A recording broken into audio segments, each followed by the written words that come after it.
Prvo čestitke za vaš drugi rojstni dan. Da mi povej, kakšne so bile te zadnje 2 leti? Hvala.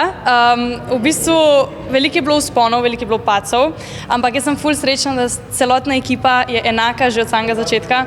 Tako da res hvala Bogu, da imam toliko dobre sodelavce, brez njih tudi cel radio ne bi uspel, seveda pa brez naših poslušalcev, ki nas itak dvigujejo vsak dan. Nas nasmejijo in brez njih mi niti ne obstajamo. Kaj pa lahko danes pričakujemo v Stožcah? Ova, danes je žurkica. Žurko, valjda, upam, da se bojo vsi imeli lepo, da so tukaj z ljudmi, ki jih imajo radi.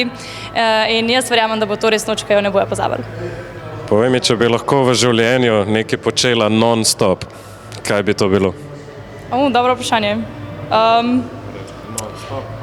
Non-stop bi igrala rokomet.